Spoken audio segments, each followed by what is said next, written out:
In the next couple of weeks, we are facing what potentially could be a turning point in the pandemic here in the Bay Area as kids go back to school. And going back to school this year means a lot of different things. It could mean going back inside the classroom. It could mean staying at home. The problem is, not everybody agrees what to do. Today, I'm bringing back ABC Action News reporter Lauren Rozlya. She's been spearheading our back-to-school coverage, and she weighs in on the feelings coming from federal and state officials versus the feelings coming from people who actually work at the schools, in addition to the difficult decisions parents are faced with making. I'm James Tully, and this is the Rebound Tampa Bay podcast. Now, here's Lauren. You were at a school this morning, a day school, Jewish day school, that did open up their doors to students. Yeah, so it's Hillel Academy over in kind of Carrollwood area of Tampa, Hillsborough County. And the thing about that is, it's a private school, and parents, I guess they're pretty overwhelmingly wanted access to in-person learning. Granted, this is a lot different though than your average public school because it's only 160 kids. Only 12 of their students opted to do virtual learning out of those kids. So they have a 12-acre campus. It's way easier to socially distance and all of those things. Plus, they have a lot more access to like cleaning supplies and different things that make parents, staff, and I'm sure kids feel more comfortable.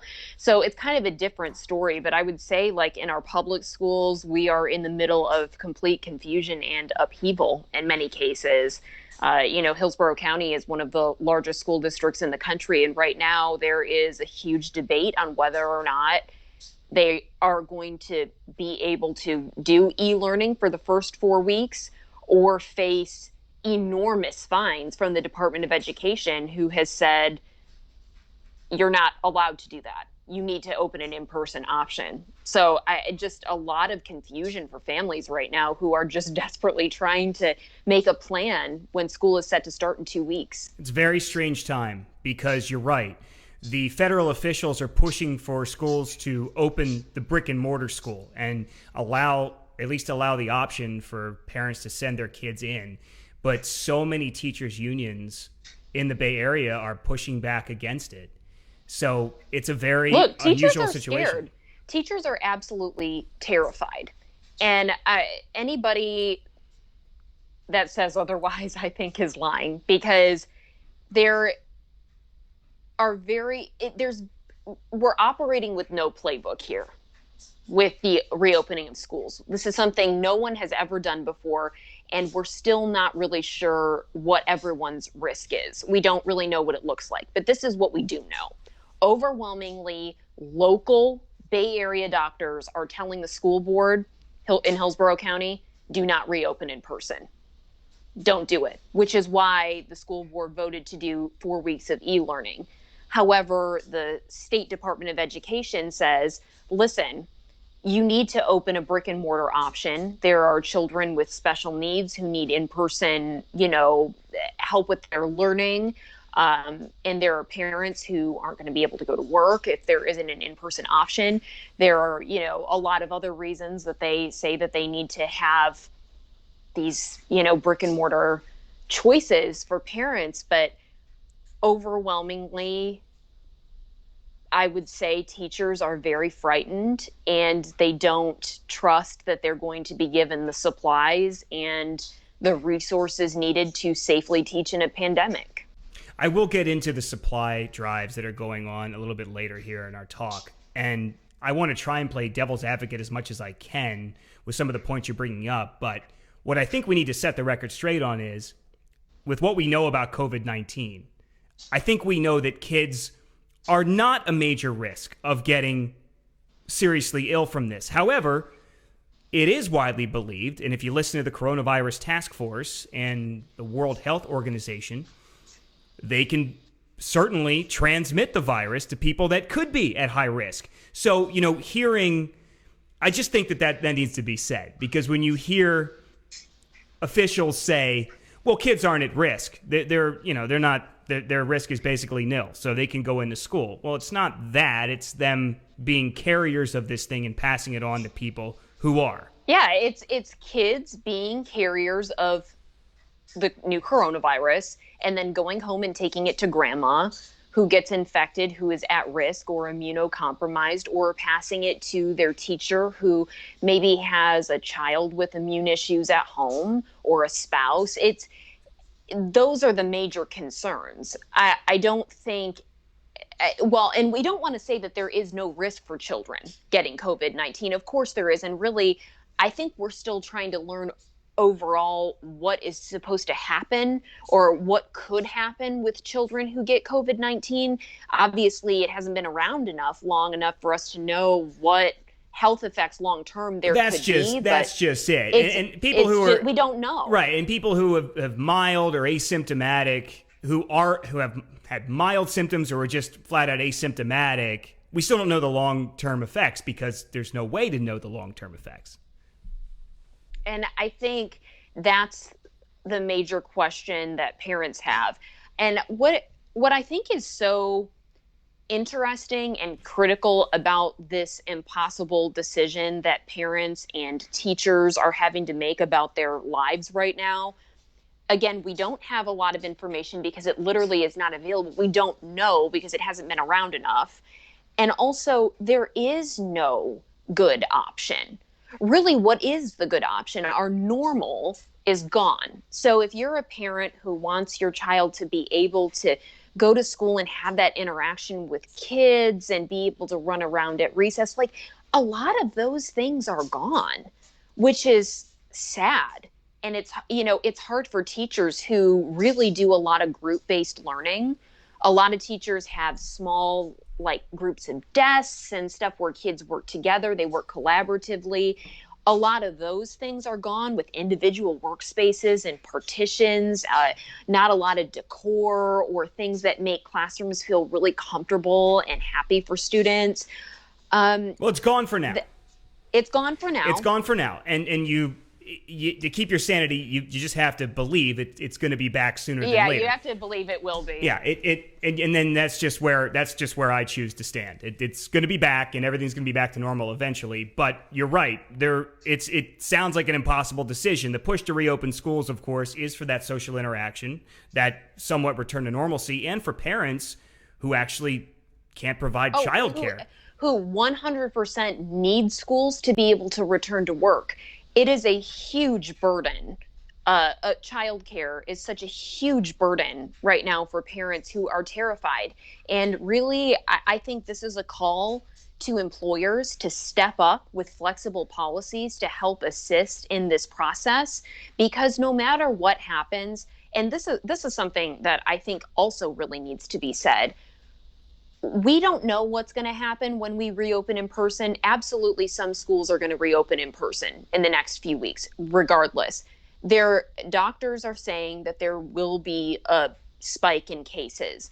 There is a huge chance that schools will have to go back to remote or e-learning at some point. And I think we all have to be prepared for that. Whether you are planning to send your child back in person or not, there is a huge chance they're going to have to learn from home at some point during the school year. So what are employers doing to help step up to have that, to bear that burden and make it easier for families? Because if we're counting on schools as our only childcare option, we're going to be in real trouble. And I think that's just socially and, looking out at everything, what we're trying to, process right now, what parents need to know. Well, something else you can count on is, and you need to count on it, is that just like we've seen some situations in Georgia with schools that have reopened there, you're going to have cases, you're going to have outbreaks, and kids are going to spread it amongst themselves. Just something we have to anticipate that. We have to. Yeah. We have to be ready. What I thought was really interesting, and a lot of the school districts have outlined their plan of what is supposed to happen when there is a case reported in a school, and it really does vary district to district to district. In some cases, just a specific, let's say there was one case in a gymnasium, but there were only 20 kids in there at the time and they caught it right away and there wasn't huge range of exposure. Maybe they don't close down the entire school. Maybe just one class is sent into self quarantine. But if there were cases at, like, let's say, I mean, granted, I don't know if any schools are really doing this, but like an assembly or something where there was mass exposure, would they close down the whole school? They're right now they're saying that those instances would be rare. When I was at that day school today, they have a whole tier system of like what happens when one person in a, they call it a cohort, tests positive, what happens when two people do it. And I think we're just kind of trying to figure it out as it happens. But yeah, I mean, you're absolutely right. There's going to be cases, and we have to figure out how we're going to address that and deal with it. As always, you have been spearheading our coverage here with our return to school from the pandemic, and you've been following a lot of things. You've spoken to a lot of leaders and officials about this. You passed along what some of their feelings were earlier here in our conversation.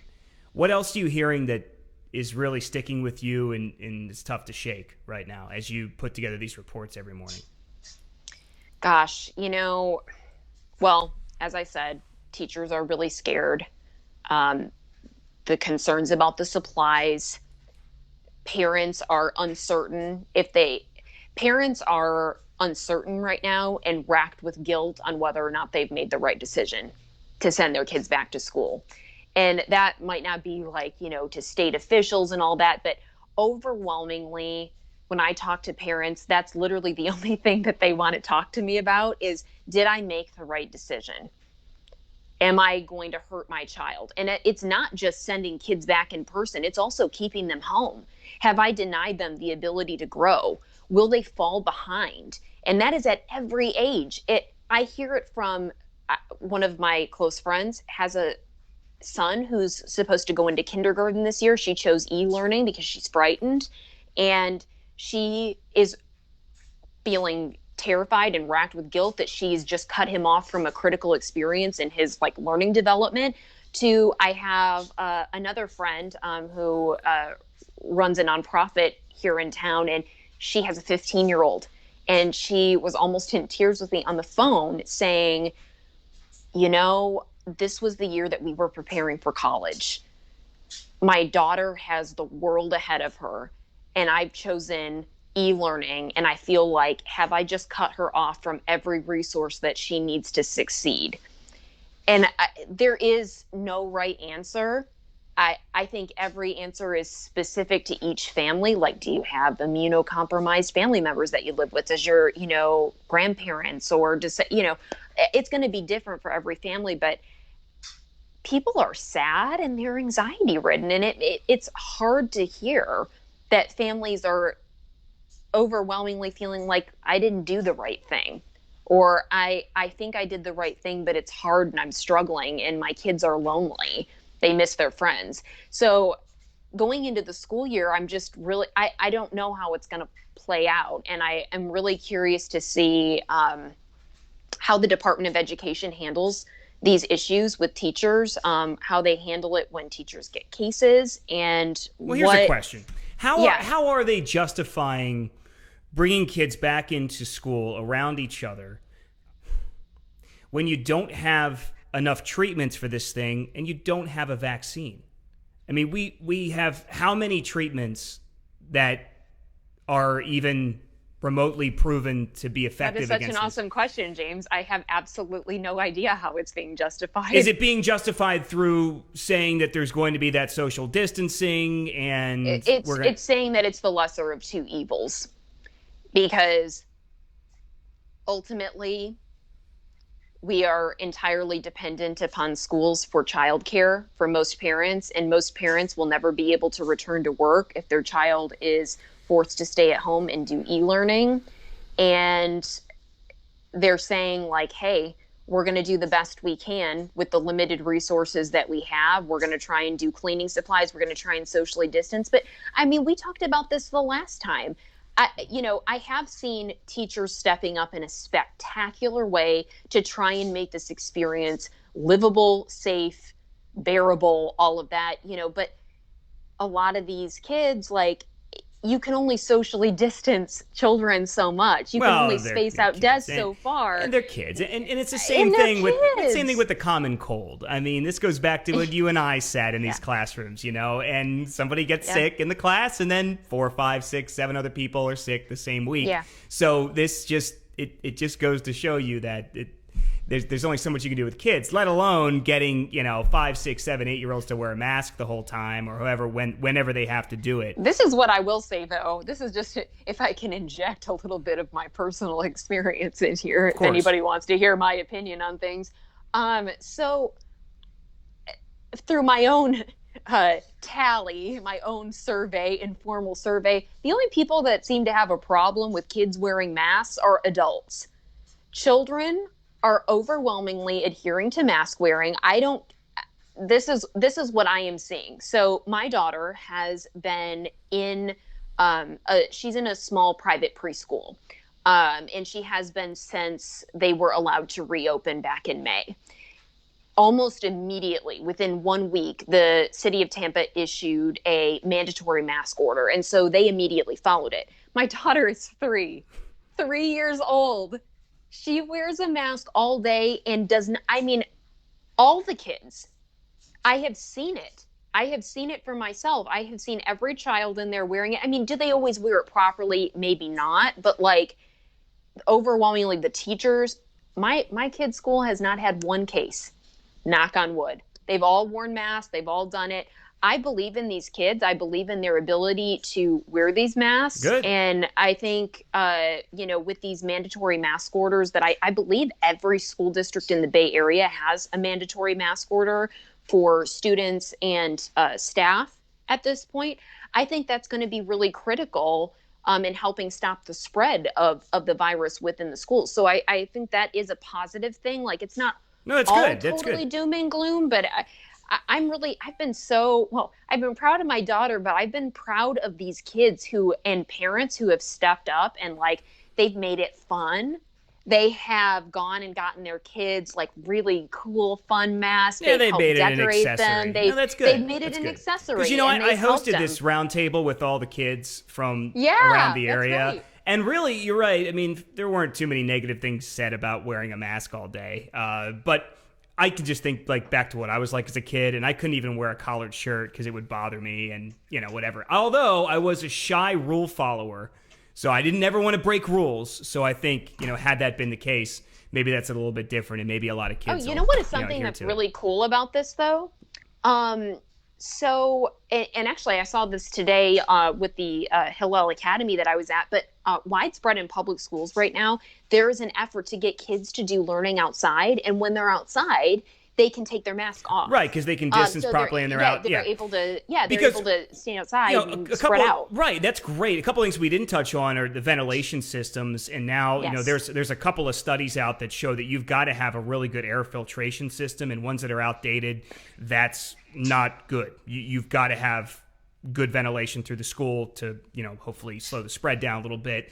Another thing you mentioned about falling behind. You mentioned your friend with a 15-year-old and needing this year to prepare for college, and who knows how that's going to affect them negatively. Fall sports for right now, that's out of the question in the Bay Area. It's done, right? There are no fall sports happening. I think it is. I mean, I think it is. so then how far behind does that put your 17, 18-year-olds that need this athletic year for scholarship opportunities? I mean, how does that get made up? It doesn't, but you said I'm gonna play devil's advocate here because I watched a press conference yesterday with the governor and what conference was it? Was it ACC conference? Anyway, I watched two very young football players come up with the governor yesterday and say that if they had to miss another football season, one of them had missed football season last year at the college level due to injury. Okay. And he was saying, hey, if I have to miss another one, that's going to be devastating for me. I'm going to play devil's advocate here, and whether people can think I'm right or not wrong, whatever. We don't know the health effects of this. Could we potentially, if someone who is young and healthy and a football player, if they got COVID-19, what is it going to do to their heart, their lungs, long term? Could it affect their entire college career? Could missing out on one season and life in their career overall. I'm not saying it isn't devastating. I think it is sad. And also, many of the economies in the South are greatly dependent upon sports at the collegiate and high school level. I mean, and this is what gets kids the opportunities that they never even dreamed of. It is devastating. No one is understating that. But is it worth potential long-term health effects forever? Not that there's an answer to that, but that's just it. That's the problem. This is why we continue this debate on here today, because there's not a clear-cut answer. And that's why you've got the federal officials saying you've got to open up these schools, and you've got the teachers unions pushing back for that. As far as athletics go and things like that and long-term health effects, we already talked about the fact we don't know. I work with a nonprofit group that is all about advocating for narcotics abuse and preventing narcotics abuse, and they mentioned how dangerous it is to keep people at home, especially kids 15, 16, 17 years old. So that's not an answer either. They've got to get out and they've got to resume some kind of social activity, that normalcy we talked about. That's just it. We don't have the clear-cut answers. I'm with you. What is devastating to me is like this loneliness that I keep hearing about from, just the isolation and how it's impacting our children, even at the youngest ages. I would really say truly, my husband got exposed to COVID recently. And so then I went into quarantine, and that means that my daughter's in quarantine. So she can't, and this is only for a week. We literally see regression when she's at home. So for parents out there that are like, Lauren, how dare you say like there's all these problems with sending my kid to school? I need to, I hear you. I get it. And it is hard. But it's just, it is so, the loneliness that some of these kids are feeling, being kept from their friends. They haven't seen them for 6 months. I have another person who I work with pretty regularly on stories, and he told me that his 7-year-old had a 6-hour Zoom play date. If that is not the epitome of a quarantine and a pandemic, I don't know what is.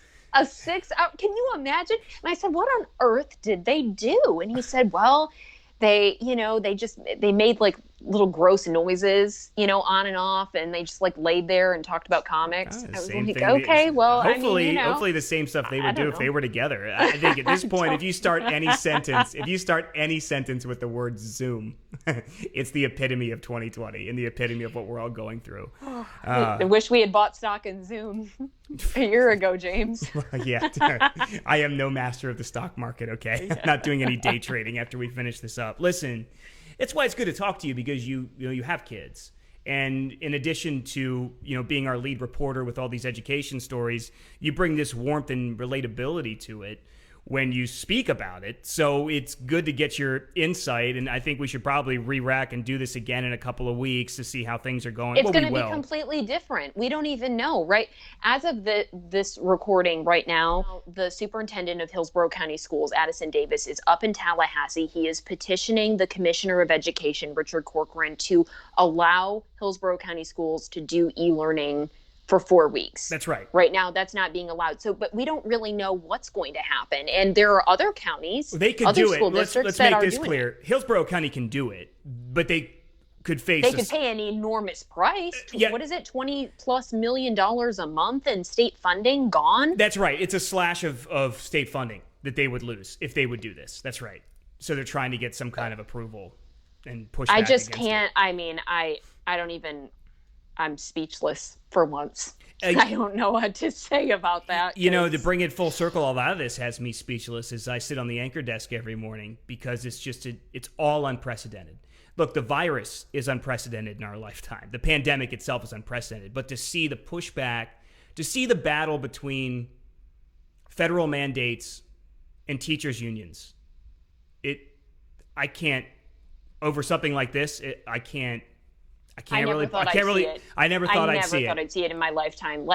And the only thing I can really, it's not obviously equivalent, but when you think about active shooter situations and teacher safety, that's like what that. this is, but I'm seeing horrifying things from teachers who are posting on social media like, oh, hey, I took the bands that I used to jam the door in a active shooter situation to measure out 6 feet so I can space my kids out because of a pandemic.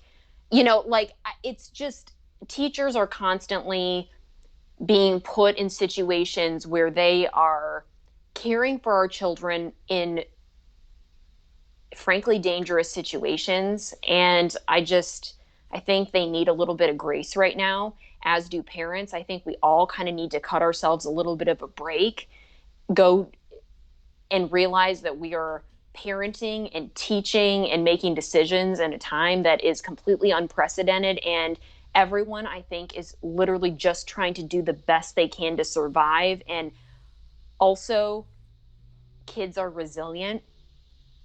I think, kids are amazing little demon children. No, I'm just kidding. I'm thinking of my own. Right.